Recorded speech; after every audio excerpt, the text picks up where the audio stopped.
आज हम लोग जा रहे हैं पीके अवधी कमेटी के साथ भैया रमेश भैया विधायक जी जो हैं अरसिया के, उनके यहाँ प्रोग्राम लगाया। हम लोग जा रहे हैं वहाँ देखने, और भैया वो लोग आ रहे हैं। अभी हम लोग निकल लिए हैं, जा रहे हैं।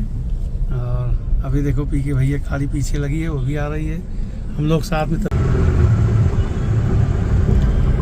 देखिए भैया, हम लोग जा रहे हैं। अब ये रमेश विधायक जी भैया के यहाँ प्रोग्राम है, हमारा लोग लाइव लग रहा है। बाकी पीके कमेटी वाले के काका जी हमारे गाड़ी में साथ में बैठे हैं। देखिए काका जी बैठे हैं, काका जी।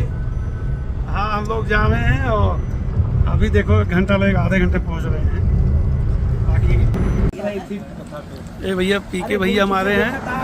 हाँ, ये भैया हम लोग चाय पी रहे हैं एक ढाबे पे, साने अवध। ये हमारे भैया हैं, भाई सब टीम के लोग, टीम के लोग हैं, यहाँ बैठे हैं।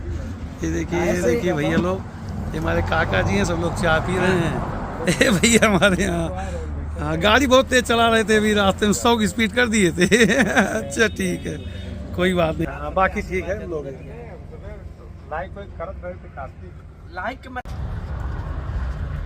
आओ भैया। रोहित, ए पिंटू अपने वाले से ले। हाँ ठीक है, ठीक है, ठीक है।